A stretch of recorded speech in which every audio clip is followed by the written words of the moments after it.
Vida de Santo Antão, por Santo Atanásio. Capítulo 5. Parte 4.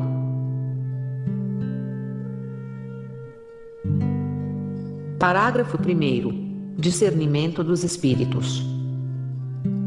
Agora, pois, quando se lhes apareçam de noite e queiram contar-lhes o futuro ou lhes digam, somos os anjos, ignorem-nos porque estão mentindo. Se louvam sua prática da vida ascética ou os chamam santos, não os ouçam nem tenham nada que ver com eles.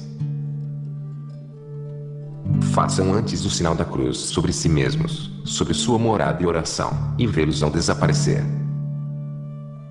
São covardes e têm terror mortal do sinal da cruz de nosso Senhor, desde que na cruz o Senhor os despojou e escarmentou-os. Salmo 2,15. Se insistem, porém, com maior cinismo, bailando em torno e mudando de aparência, não os temam nem se acovardem nem lhes prestem atenção como se fossem bons. É totalmente possível distinguir entre o bem e o mal com a garantia de Deus. Uma visão dos santos não é turbulenta, pois não contenderá nem gritará e ninguém ouvirá sua voz nas ruas. São Mateus 12,19, confira Isaías 42,2. Essa visão chega tão tranquila e suave, que logo haverá alegria, gozo e valor na alma. Com eles está nosso Senhor, que é nossa alegria, e o poder de Deus Pai.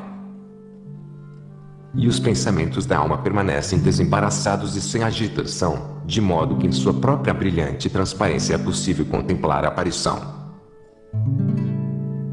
Um anelo das coisas divinas e da vida futura se apossa da alma, e seu desejo é unir-se totalmente a eles e com eles poder partir. Se alguns, porém, por ser humanos, têm medo ante a visão dos bons, então os que aparecem expulsam o temor pelo amor, como fez Gabriel com Zacarias. São Lucas 1,13. E o anjo que apareceu às mulheres no Santo Sepulcro. São Mateus 28,5. E o anjo que apareceu aos pastores. Não temam. São Lucas 2,10. Temor, nestes casos, não é covardia da alma, antes, porém, consciência da presença de seres superiores. Tal é, pois, a visão dos santos. Por outro lado, o ataque e a aparição dos maus estão cheios de confusão, acompanhada de ruídos, bramidos e alaridos. Bem poderia ser o tumulto produzido por homens grosseiros ou salteadores. Isto no começo ocasiona terror na alma, distúrbios e confusão de pensamentos, desalento, ódio da vida ascética, tédio, tristeza, lembrança dos parentes, medo da morte, e logo vem o desejo do mal, o desprezo da virtude e completa mudança do caráter. Por isso, se vocês têm uma visão e sentem medo, mas se o medo se afasta logo em seu lugar lhes vem inefável alegria e contentamento, recuperação da força e da calma do pensamento e tudo mais que mencionei, e valentia de coração e amor de Deus. Então alegrem-se e orem, seu gozo e a tranquilidade da alma dão prova da santidade daquele que está presente. Assim, Abraão, vendo o Senhor, alegrou-se. São João 8,56. E João, ouvindo a voz de Maria, a mãe de Deus. Theotokos. Dei Genitrix, Dei para. É o título mais célebre da Virgem Maria, com o qual se designa sua maternidade divina. Foi pedra de toque nas controvérsias cristológicas do século V sobre a pessoa de Cristo.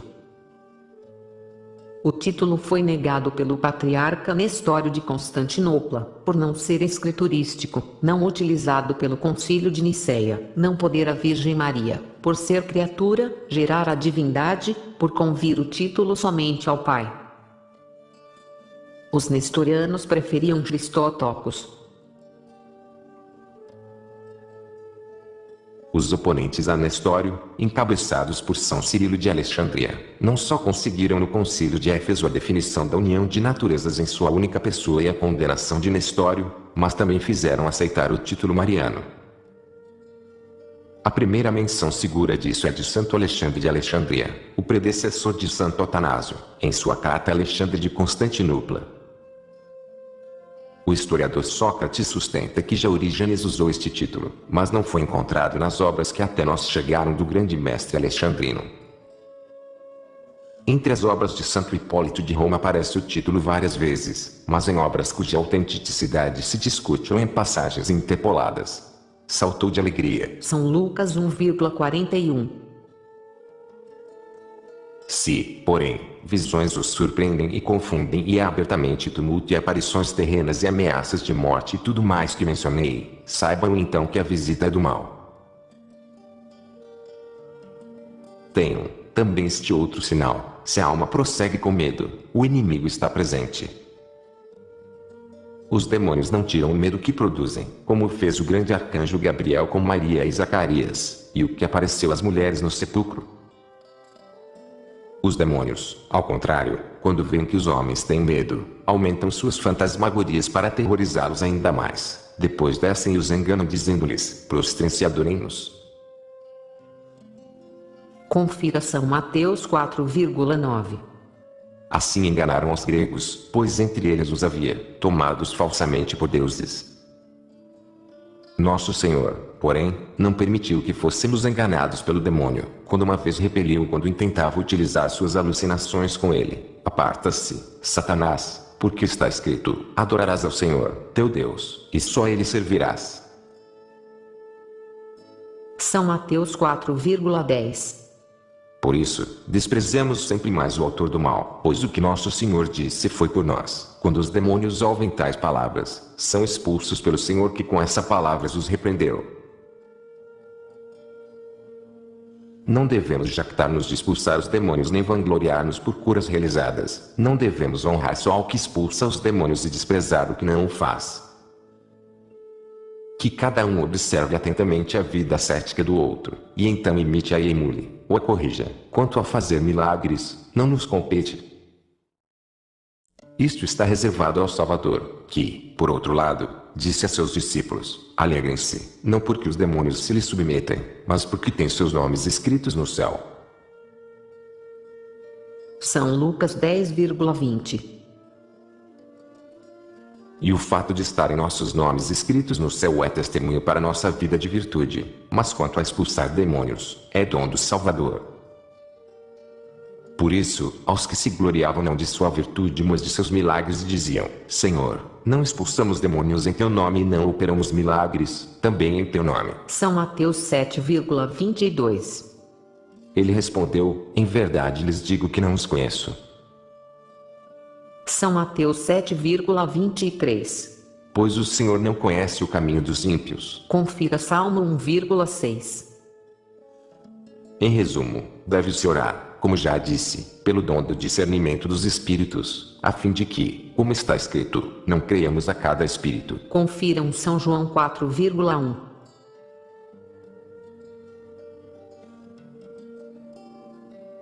Parágrafo 2º. Antão narra suas experiências com os demônios. Em realidade, queria agora deter-me não dizer nada mais que viesse de mim mesmo, já que basta o que foi dito. Mas para que vocês não pensem que simplesmente digo estas coisas por falar, mas para que se convençam de que o faço por verdadeira experiência, por isso quero contar-lhes o que vi quanto às práticas dos demônios. Talvez me chamem de tonto, mas o Senhor que está ouvindo sabe que minha consciência é limpa e que não é por mim mesmo mas para vocês e para alentá-los que digo tudo isto. Quantas vezes me chamaram bendito, enquanto eu os maldizia em nome do Senhor? Quantas vezes faziam predições acerca da água do rio? E eu lhes dizia: que tem vocês a ver com isto? Uma vez chegaram com ameaças e me rodearam como soldados armados até os dentes. Noutra ocasião encheram a casa com cavalos e bestas e répteis, mas eu cantei o salmo: uns confiam nos carros, outros em sua cavalaria, mas nós confiamos no nome do Senhor nosso Deus. Salmo 19,8. E a esta oração foram rechaçados pelo Senhor. Outra vez, no escuro, chegam com uma luz fátua dizendo: vimos trazer-te luz, Antão. Fechei, porém os olhos, orei, e de um golpe apagou-se a luz dos ímpios. Poucos meses depois chegaram cantando os salmos e citando as escrituras. Mas eu fui como um surdo que não ouve. Salmo 37,14. Uma vez sacudiram a cela de um lado a outro, mas eu rezei, permanecendo inalterável em minha mente. Voltaram então e fizeram ruído contínuo, dando golpes, sipilando e fazendo cabriolas. Pus-me então a orar e cantar salmos, e então começaram a gritar e lamentar-se como se estivessem extenuados, e eu louvei ao Senhor que reduziu a nada seu descaramento e insensatez e lhes deu uma lição. Uma vez apareceu-me em visão um demônio realmente enorme, que teve a desfaçatez de dizer: sou o poder de Deus, sua providência. Que favor desejas que te faça? Então soprei-lhe meu bafo. Tanto nos padres como na liturgia e na literatura monástica encontra-se o uso da exsuflação como sinal de defesa e proteção contra os demônios. Igualmente a utilização do sinal da cruz, que é o método favorito de Santo Antão. E traz aqui cuspir.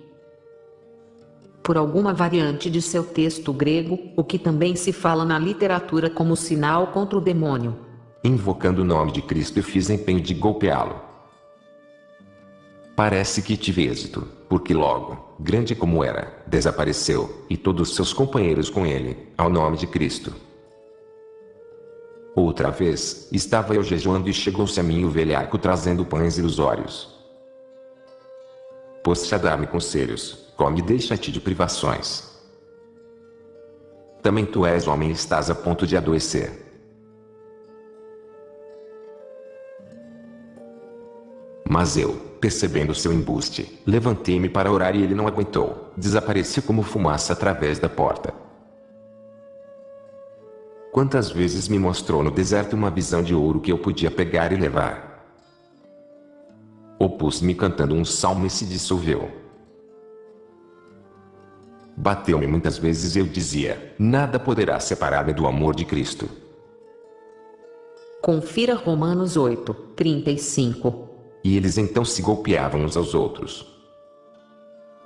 Não fui eu, porém, quem deteve e paralisou seus esforços, mas o Senhor que disse: vi Satanás caindo do céu como um relâmpago. São Lucas 10,18. Filhinhos meus, lembre-se do que disse o apóstolo: apliquei-me isto a mim mesmo. 1 Coríntios 4,6. E aprenderão a não descoroçoar-se em sua vida cética e a não temer as ilusões do demônio e de seus companheiros. Já que me fiz louco entrando em todas estas coisas, escutem também o que segue, para que possa servir-lhes para sua segurança. Creiam-me, não minto. Uma vez ouvi um golpe na porta de minha cela, saí e vi uma figura enormemente alta. Quando lhe perguntei: quem és? Respondeu-me: sou Satanás. Que estás fazendo aqui? Ele respondeu: que falta encontram em mim os monges e os demais cristãos, sem razão alguma. Porque me expulsam a cada momento. Bem, porque os molestas. Disse-lhe. Ele contestou: não sou eu que os molesto, mas seus embaraços têm origem neles mesmos, pois eu me enfraqueci.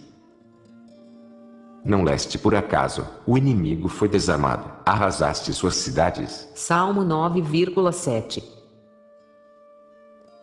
Agora não tenho nem lugar nem armas nem cidade. Em toda parte há cristãos e até o deserto está cheio de monges. Que se dediquem ao que lhes é próprio e não me maldigam sem causa. Maravilhei-me então ante a graça do Senhor e lhe disse: ainda que sejas sempre mentiroso e nunca fales a verdade, no entanto desta vez a disseste, por mais que te desagrade fazê-lo. Vês, Cristo, com sua vinda te fez impotente, derrubou-te e te despojou. Ele, ouvindo o nome do Salvador e incapaz de suportar o calor que isto lhe causava, desvaneceu-se. Por isso, se até o próprio demônio confessa que não tem poder, deveríamos desprezá-lo totalmente. O mal e seus cães têm, é verdade, tudo um provimento de velhacaria. Nós, porém, conhecendo sua impotência, podemos desprezá-los. Não nos entreguemos, pois, nem nos desalentos, nem deixemos que haja covardia em nossa alma, nem nos causemos medo a nós próprios, pensando: oxalá não venha o demônio e me faça cair. Queira Deus que não me leve para cima ou para baixo, ou apareça de repente e me tire dos eixos. Não deveríamos absolutamente ter semelhantes pensamentos nem afligir-nos como se fôssemos perecer. Antes tenhamos coragem e alegremos-nos sempre como homens que estão sendo salvos. Pensemos que o Senhor está conosco, Ele que afugentou os maus espíritos e lhes tirou o poder. Meditemos sempre sobre isto e recordemos que enquanto o Senhor estiver conosco, nossos inimigos não nos causarão dano. Pois quando vêm, atuam como nos encontram, e, no estado de alma em que nos encontrem, apresentam suas ilusões. São Gregório Magno em suas Moralia 14,13-15, faz o demônio aparecer como excelente psicólogo, que se dedica a estudar cuidadosamente o temperamento e as inclinações potenciais de sua vítima, e de acordo com isto dispõe as astúcias correspondentes. Nesse planejamento, o demônio também escolhe a ocasião propícia. Se nos veem cheios de medo, de pânico, imediatamente tomam posse como bandidos que encontram a praça desguarnecida. Tudo o que pensemos de nós, aproveitam-no com redobrado interesse. Se nos veem temerosos e acovardados, aumentam nosso medo mais que possam em forma de imaginações e ameaças, e assim a pobre alma é atormentada para o futuro. Se nos encontram, porém, alegrando-nos no Senhor, meditando nos bens futuros e contemplando as coisas que são do Senhor, considerando que tudo isto está em suas mãos e que o demônio não tem poder sobre um cristão, que, de fato, não tem poder sobre ninguém, absolutamente. Então, vendo a alma salvaguardada com tais pensamentos, envergonham-se e voltam atrás. Assim, quando o inimigo viu São João fortificado, retirou-se dele, enquanto que encontrando Judas desprovido de toda defesa, aprisionou-o. Por isso, se quisermos desprezar o inimigo, mantenhamos sempre nosso pensamento nas coisas do Senhor e que nossa alma goze com esperança. Confira Romanos 12,12. Veremos então como os enganos do demônio se desvanecem como fumo e vê-lo-emos fugir em lugar de perseguir-nos. Eles são, como disse, abjetos covardes, sempre receosos. Literalmente, estar na expectativa, aguardar. Aqui, como em 24,6 a 7, aparece a antiga crença, baseada em Apocalipse 20. Confere também São Mateus 25,41, de que o castigo dos demônios com o fogo do inferno ainda não começou, ou, então, foi interrompido. Do fogo preparado para eles. São Mateus 25,41. Observem também isto quanto à intrepidez que devem ter na presença deles. Cada vez que vem uma aparição, não se precipitem imediatamente cheios do medo covarde, mas seja como for, perguntem primeiro com coração resoluto: quem és e de onde vens? Se é uma visão boa, há de tranquilizá-los e mudar o medo em alegria. No entanto, se tem que ver com o demônio, vai desvanecer-se logo vendo o ânimo decidido de vocês, pois a simples pergunta: quem és e de onde vens? É sinal de tranquilidade. Assim o aprendeu o filho de Num. Josué 5,13 seguinte. E o inimigo se livrou de ser descoberto quando Daniel o interrogou. Daniel 13,51 a 59.